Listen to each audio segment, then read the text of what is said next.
Well, welcome again to Downey Center for Spiritual Living. I'm Reverend Kevin, and I have the joy and pleasure of sharing a message with you today. And I will kind of get right to it.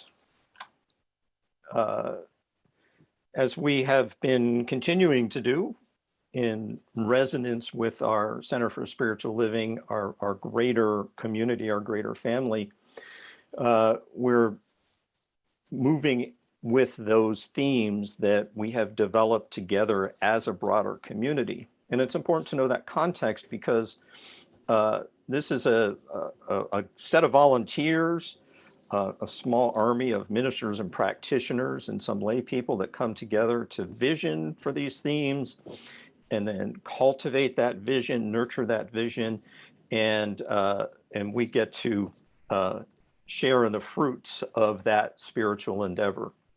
So for the year 2021, our theme is timeless wisdom, evolutionary vision, that which was preceding us, and that's what goes before us. In August, we're looking at a pause for guidance. That's our theme for the month of August. And as many of you know, August typically, especially for Europeans and for Congress, it's a time that people take vacation, they take extended time off for travel. And today I'm going to be talking about a playful pause. And this material comes to us today by way of Kristen Ashley from the Napa Valley CSL. And what we're talking about in August is to pause for guidance, for rest, for rejuvenation, to prepare for that next leg of your journey, especially that next leg of your spiritual journey. And therefore, to have a playfulness around this is quite important. So Thomas Aquinas said, it is requisite for the relaxation of the mind that you make use from time to time of playful deeds and jokes, right? So encouraging a playfulness. I don't know that any of us really need to be reminded of that in particular, because I think there is a natural tendency for people to be playful. But we're sort of digging deeper into this, especially in this week's message. And what this means is that you welcome joy, you welcome innovation, you welcome authenticity, you welcome vulnerability, and you welcome that opportunity to shift your thinking, to evolve your thinking.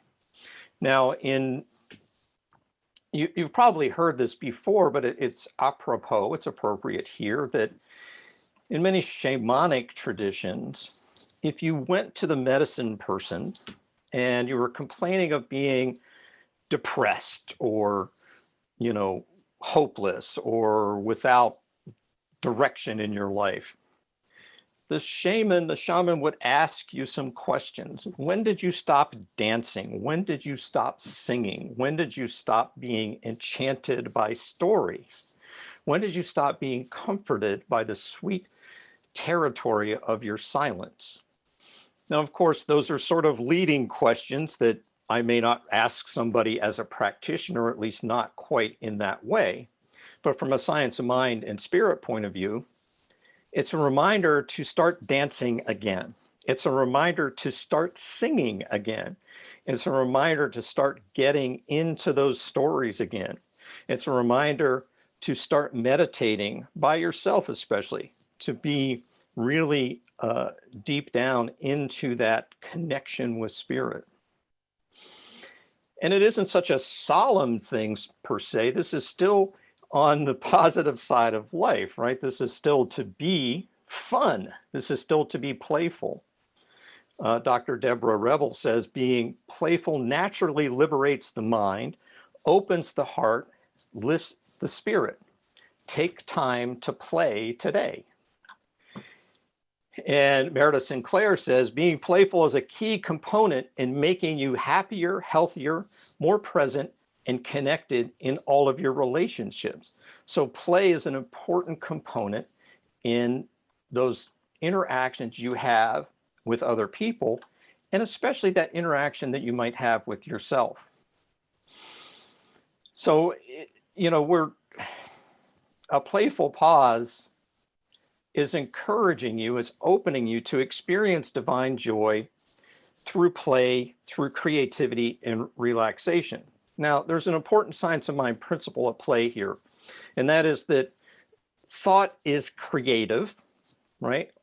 You say, well, is all thought creative? Yeah, all thought is creative, but fleeting thoughts have fleeting creativity. They have fleeting results. Consciously directed thought is more powerful, it's more effective, and it's more lasting. So you've heard our bumper sticker, change your thinking, change your life. And we might modify that, as Dr. Mark has it, says, change your thinking, keep it changed by consciously directing your thought, and then your life changes. And so this is an invitation to rediscover play as a way to better live spirit. And I'm not sure that spirit is really interested in you living spirit in a sort of downtrodden, depressed, muted way. I think spirit, at least in my experience of it, is asking me to play, is asking me to play bigger. It's asking me to play richer, fuller, deeper. And so the intention with this playful pause is one of living a bigger life, living a more full, fully expressed, joyous life. But it also gets into something that a quality of balance, meaning play is an important part of keeping balance between what you or I would consider work and what we would consider play. So that work-life balance is part of the intention of today's message, to set that intention that my life, your life, is better balanced between those things. Now, what does that mean? Well, I'm going to more frequently, consciously infuse God in my life. And you're going to do the same. You're going to infuse more God in your life. That sounds like a very abstract thing. How do I do that? Well, I do that through spiritual practice. And what about spiritual practice? Well, we talk about God qualities. God qualities are inward sensations. They are the feelings, the good feelings, the positive, constructive feelings, thoughts, intuitions. It is a matter of appreciating those when they are present, consciously felt, palpable. And it's also a way of saying, yes, thank you, more please, as Reverend Judy would say.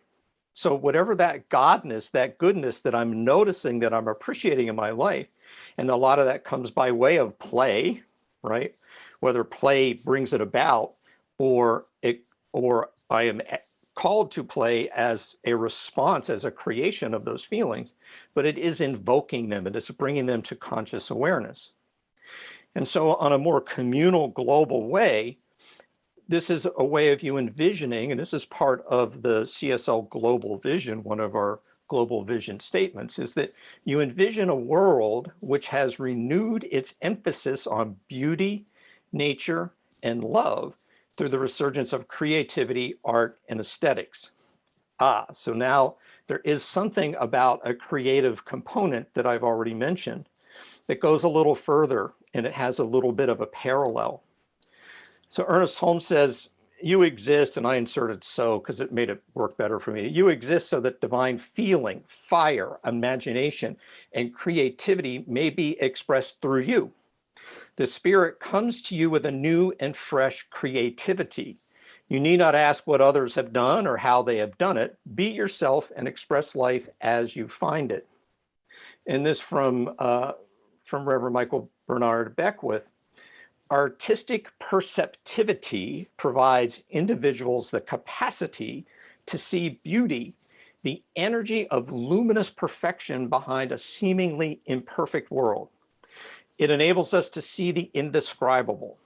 As a soulful artist, that's you, our inner vision begins to penetrate the world of concrete appearances.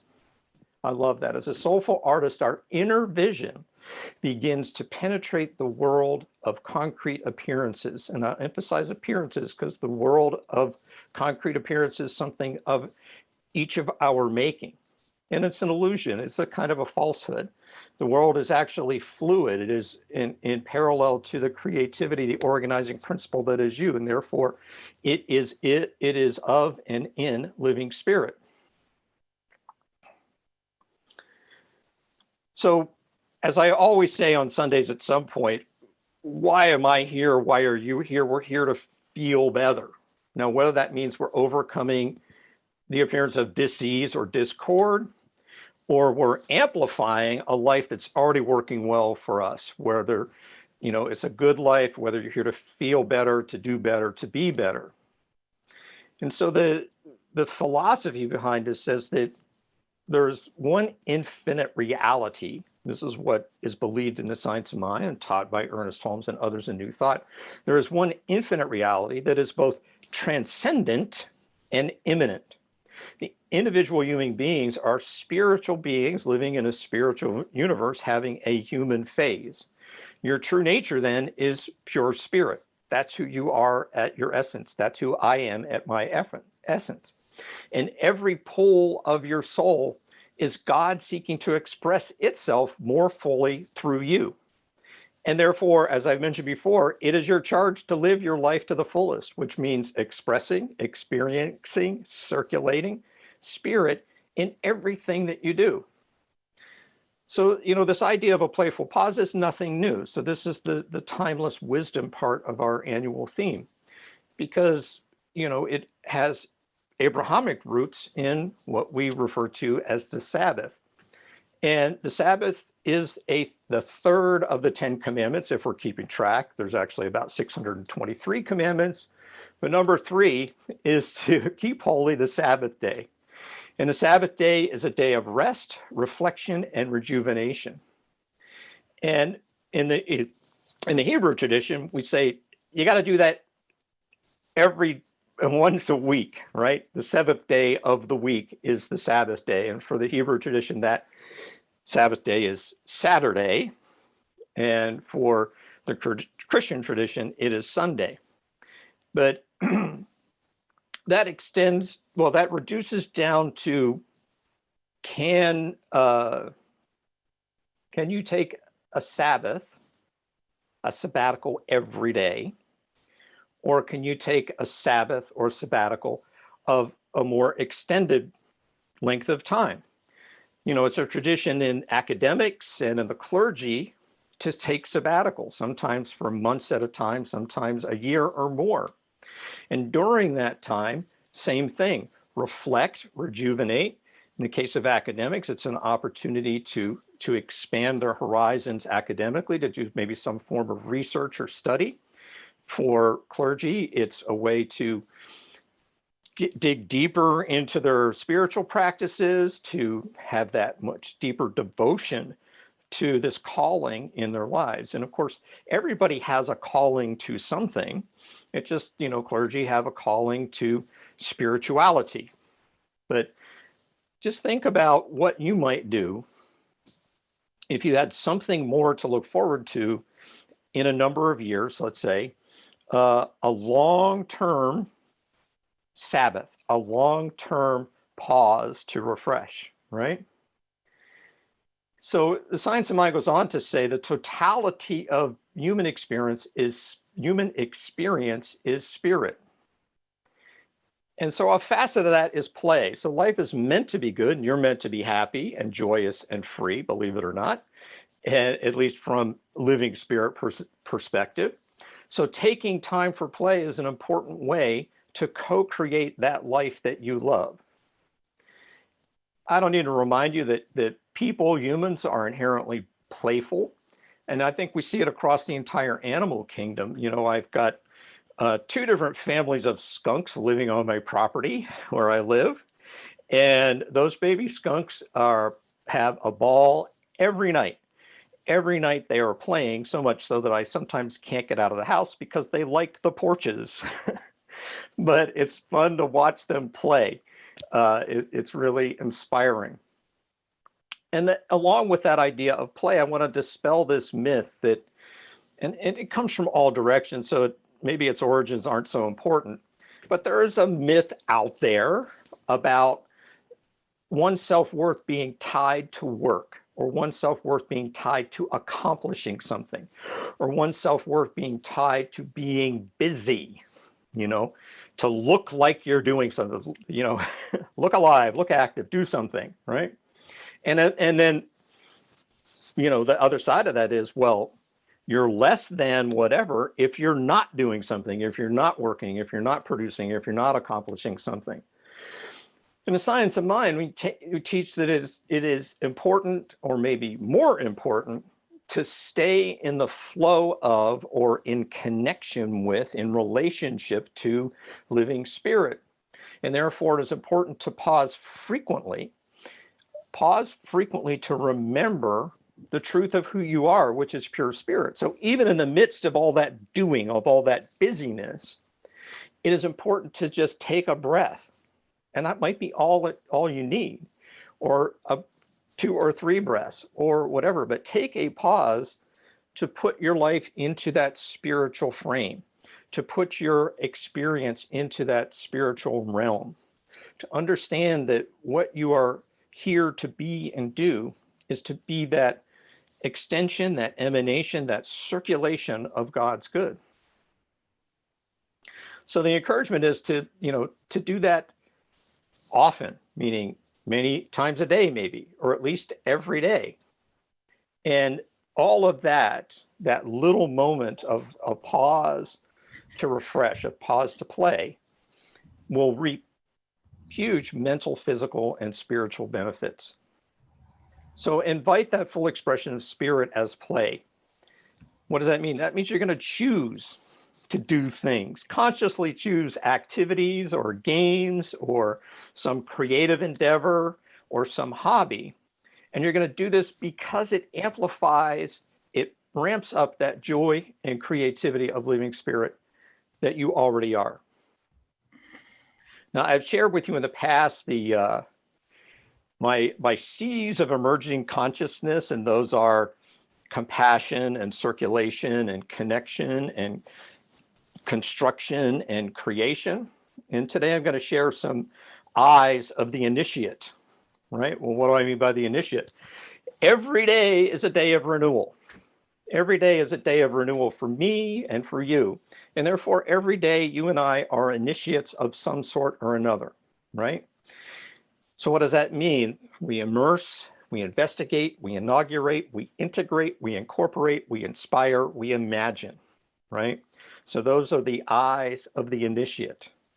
Now, how many have had this attitude, this mentality towards something? It's like, I have a task to do. Let's say I have to wash the dishes, right?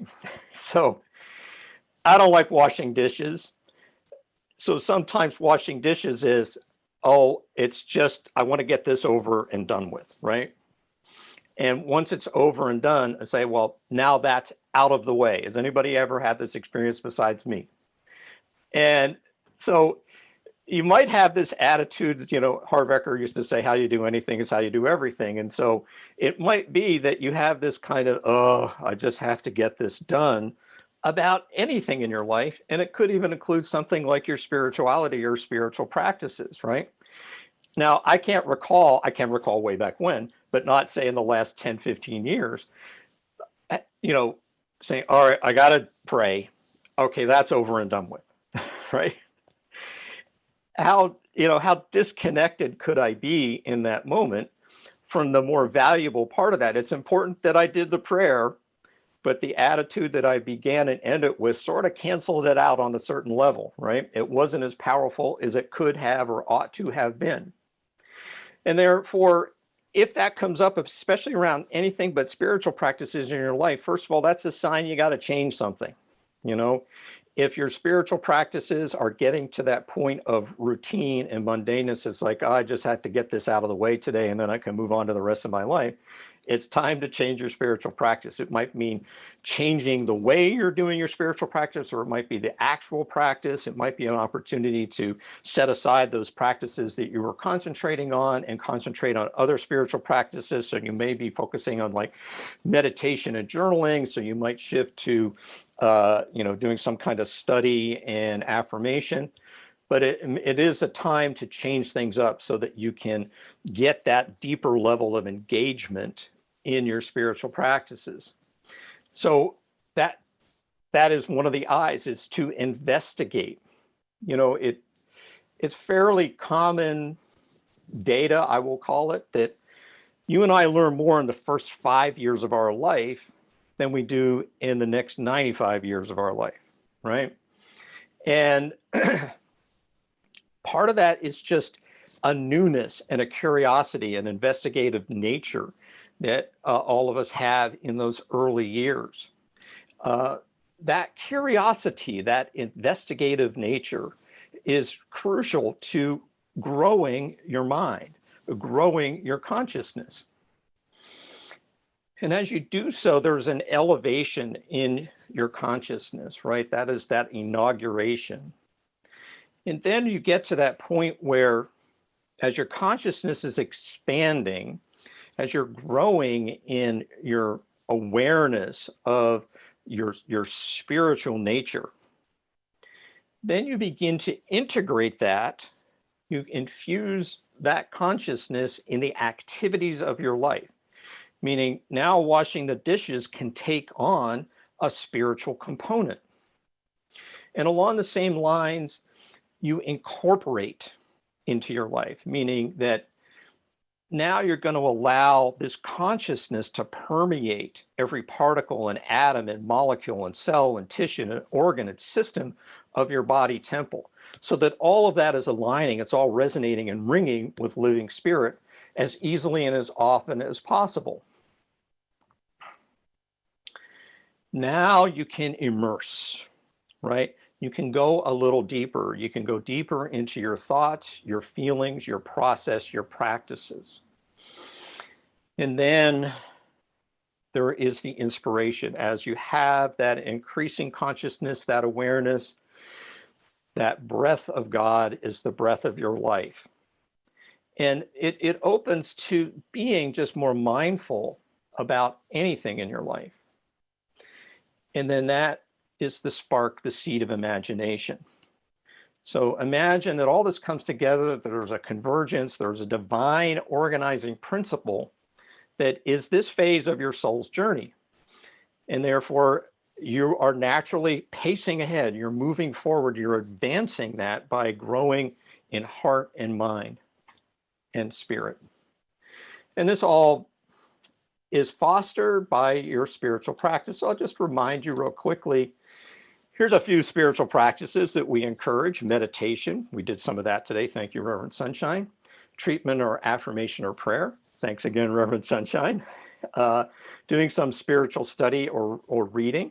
Journaling, visioning we've talked about. What is God's highest idea for this day, my life, whatever, and how does that feel? What is the quality? Being of sacred service, seeing your practitioner or your spiritual counselor. Giving as a spiritual practice, we've done that today, and participating in the beloved community. And guess what? We're all doing that right now, so thank you very much. And what that does, what happens by way of spiritual practice is that the qualities, the feelings, the inward sensations are more frequent, and they're richer and they're fuller. And when we talk about a playful pause, that playfulness of spirit, it is artistry and creativity and fulfillment and joy. And with all of that comes compassion. Now, the other spiritual principle that goes with creativity is that, there's a bigger picture here, and that is that when you are being creative, let's say you are painting a picture, you're duplicating the creative nature of spirit. You're enacting that process, and that process is, we refer to as planting a seed in the soil, which is the creative medium, and having a flower emerge from that seed that gets planted and nurtured. So an artistic creation is the same miracle of spiritual creation. Out of some unseen impulse or idea comes something new. And not only does it come new, it comes something to which humanness responds and relates. It's something that leads to the creation and circulation of more good and more God. So creativity can mean a painting or a gathering, right? Some people create Parties, that's a creation, right? It can be a machine or an experience. It can be a performance or a philosophy. But an idea in mind, be it conscious thought or intuition or feeling, by means of the creative meaning, it comes into being, it comes into expression, it comes into experience, it comes into connection and circulation. And all of this can be fun. You know, like most human endeavors, this can evoke, this creative process evokes a wide range of thoughts and feelings and emotions, and therefore it is inspiring. Now, everything that you do in that creative process, you may not be saying this is all that playful. You know, Frank Norris is credited with saying, I hate to write, but love having written. So you might think, I hate spiritual practice, but love the shift in consciousness, love the feeling that comes from it, right? So as you create, the intention is to be present, to be mindful, and to accept that there is a depth and breadth that comes from that, from all that you think and all that you feel. You know, there's a famous story about Yeshua and the baptism, right? Now, the mikveh is part of the Hebrew tradition, which is a ritual cleaning, and it was kind of a bath, and it did involve immersing. But John the Baptist had broken away from the traditional Hebrew teachings and was baptizing people in the River Jordan. Now, that would have been considered a blasphemy to the Pharisees and the Sadducees, these real fundamental, stick to the rules Hebrews. And it came to be that Yeshua sought out John the Baptist to become baptized. And the reason I bring this up is that I had mentioned immersion, right? To be immersed in this light and love of spirit in a richer and greater and fuller, deeper, far-reaching way. The baptism experience then was all parts of what we'll call divine connection for Yeshua. And it's talked about in 3 of the 4 synoptic gospels, those gospels that sort of biography the life and the teachings of Yeshua. But anyway, he is finally baptized by John the Baptist, and he arises from this immersion.